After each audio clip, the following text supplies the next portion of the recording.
Welcome to vehicles. आप सबका vehicles में स्वागत है। आज का जो हमारा टॉपिक है वो है प्रोसेस डायग्राम। आज हम जो ग्राफ सीखेंगे वो है प्रोसेस डायग्राम। मैं आपको पहले भी अपने वीडियोज़ में बता चुका हूँ कि प्रोसेस डायग्राम और नेचुरल डायग्राम में थोड़ा सा फ़र्क होता है लिखने का। फ़र्क क्या है इसमें? टेंस यूज़ करने का। जो नेचुरल डायग्राम होते हैं उनके अंदर हम क्या टेंस यूज़ करते हैं? सिंपल टेंस यूज़ करते हैं। और जो ऑन दी अदर हैंड है, जो हम दूसरा अपने जो मैन्युफैक्चरिंग या आर्टिफिशियल जो डायग्राम होते हैं उसके अंदर हम क्या यूज़ करते हैं? पैसिव वॉइस यूज़ करते हैं। ठीक है। अगर देखें पैसिव वॉइस, क्योंकि ये हमारा कौन सा है? मैन्युफैक्चरिंग है। क्योंकि अगर देखोगे तो इसके अंदर क्या मैन्युफैक्चर हो रहा है कुछ। ठीक है, किसी के द्वारा कोई काम हो रहा है कि कैच करनी है फिश को, उसको फ्रीज करना है, स्टोर करना है। ठीक है, तो ये किसी चीज़ का प्रोडक्शन है। तो जब भी ऐसे कोई डायग्राम होते हैं तो उन चीज़ों को हम किस में लिखते हैं? पैसिव वॉइस के अंदर। तो अगर क्वेश्चन देखें सबसे पहले द डायग्राम पैसिव वॉइस के अंदर। तो अगर क्वेश्चन देखें सबसे पहले the diagram below shows the process of canning of fish. जो डायग्राम है जो हमें शो कर रहा है प्रोसेस किसकी? एक कैनिंग ऑफ फिश की। ओके, अगर सबसे पहले हम इसका इंट्रो लिखें, एक चीज़ और डायग्राम के अंदर, कि डायग्राम के अंदर जो ज़्यादातर जो इंट्रो होता है वो क्या होता है? छोटा होता है। अभी देख लीजिए यहाँ पे भी क्या है, सिर्फ अपने पास एक ही जो लाइन है तो उसको ही पैराफ्रेज करके लिखना होता है। इस कारण से इंट्रो काफ़ी छोटा होता है। तो इसके लिए क्या करते हैं, जो ओवरऑल होता है वो ही क्या है इसमें ऐड कर देते हैं। ठीक है, तो इसमें ओवरऑल और इंट्रो क्या है एक साथ लिख देते हैं। ये सिर्फ किसके लिए बात हो रही है? फ्लो चार्ट और डायग्राम के लिए। ओके, तो अगर फर्स्ट इंट्रो देखें, the given diagram illustrates how canned fish are produced. Okay, तो हमने इसको क्या है पैराफ्रेज कर दिया। पैराफ्रेज में क्या करा सिर्फ हमने कि जो डायग्राम है वो इलिस्ट्रेट करता है कि how canned fish are produce, ये कैसे प्रोड्यूस की जाती है।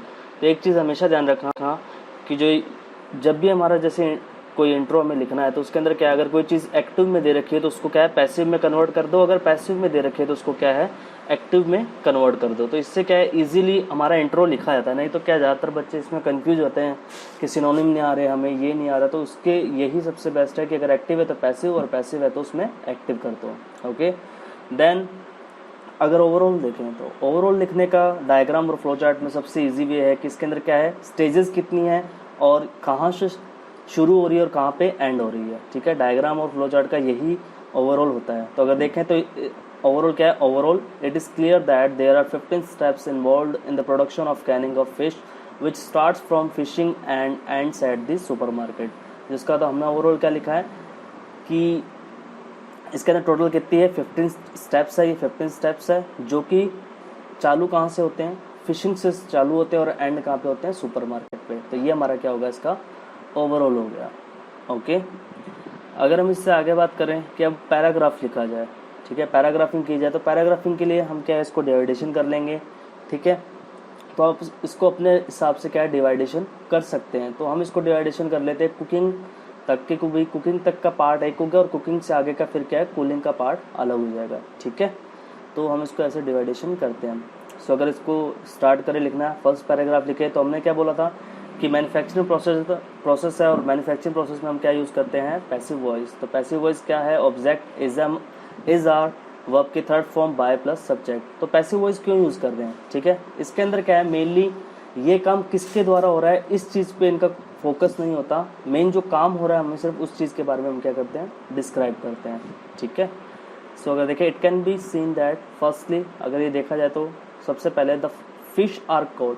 अब क्या? फिश आर कोड, फिशेज पकड़ी जाती हैं। ठीक है, अभी किसके द्वारा पकड़ी गई इस चीज़ पे फोकस नहीं हमारा, बस क्या है किस चीज़ पे फोकस है कि ये काम हो रहा है। ठीक है, तो पैसिव में लिखा था fish are caught and then frozen and stored in the second step. तो ये मैंने लाइन यहाँ पे कैसे लिखी कि फिश आर कॉट और सेकंड स्टेप में क्या करते हैं? Froze and stored. देखो थर्ड फॉर्म यूज़ कर रहे हैं हम इसके अंदर, frozen, freeze, froze, frozen, third form frozen होगी, स्टोर्ड ही होता है, स्टोर्ड होता है इन द सेकंड स्टेप। इसके बाद में क्या? आफ्टर दैट जो फ्रोजन फिश है आर अनलोडेड, फ्रोजन फिश को क्या है अनलोड किया जाता है एंड वेव्ड बिफोर बीइंग थोल्ड, उनको क्या है तोला जाता है उनके पिघलने से पहले। ठीक है, आफ्टर थोनिंग के बाद में क्या है? They are cut into big pieces and then are steam cooked. फिर क्या है इसके बाद में क्या है वो उनको कट किया जाता है, किस में कट किया जाता है? बिग पीसेज में। फिर उसके बाद में उनको क्या कहता है? स्टीम कुक्ड किया जाता है। ठीक है, तो यहाँ तक हमारा एक पैराग्राफ हो गया। अब सेकंड क्या है? स्टीम कुक्ड जो फिशेज हैं, जो फिश है उसको हम क्या करेंगे then cooked fish are cooled and filtered और कट इनटू स्मॉल पीसेज। जो कूल की गई फिश है उनको जो कुक्ड फिश है उसको क्या करेंगे, हम कूल करेंगे और उसको क्या है स्मॉल पीसेस के अंदर कट कर लेंगे, या तो फिल्टर करेंगे या फिर कट कर लेंगे। आफ्टर, इसके बाद में क्या है, after this these pieces are canned with brined water और ऑयल। और इसके बाद में क्या है कि इनको क्या है वाटर और ऑयल के साथ में ऐड किया जाता है। These canned fish are sealed and heated for sterilisation in the next step. जो कैंड फिश है अब इनको क्या है स्टरलाइज किया जाता है हीट में, ठीक है, ताकि जो बैक्टीरिया वगैरह है वो चले जाएं, ठीक है।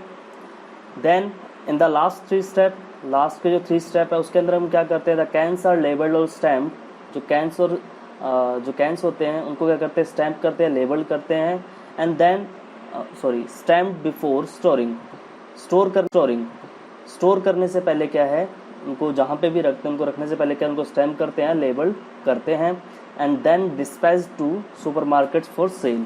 और डिस्पैच कर देते हैं कहाँ के लिए, सुपरमार्केट में सेल के लिए। सो ये हमारा क्या था, मैन्युफैक्चरिंग प्रोसेस था। सो इस तरह से क्या है प्रोसेस डायग्राम को हम लिखते हैं। सो हमेशा ये ध्यान रखना कि प्रोसेस डायग्राम कौन सा है, नेचुरल है या फिर मैन्युफैक्चरिंग। अगर नेचुरल है तो सिंपल प्रेजेंट टेंस, और अगर हमारा जो मैन्युफैक्चरिंग है तो उसके लिए हम क्या यूज़ करेंगे, पैसिव वॉइस, ठीक है। अगर आपको टेंस वगैरह सीखने हैं तो टेंस वगैरह के लिए भी मैंने वीडियोस बना रखे हैं, आप वहाँ से सीख सकते हैं। और अगर अभी तक आपने मेरे जो चैनल है उसको सब्सक्राइब नहीं करा है तो प्लीज़ उसको सब्सक्राइब करें और बेल आइकन को दबाना ना भूलें, ताकि जब भी मेरा कोई वीडियो अपलोड हो तो आप लोगों को उसका नोटिफिकेशन मिल जाए। सो मिलते हैं नेक्स्ट वीडियो में। Thank you so much.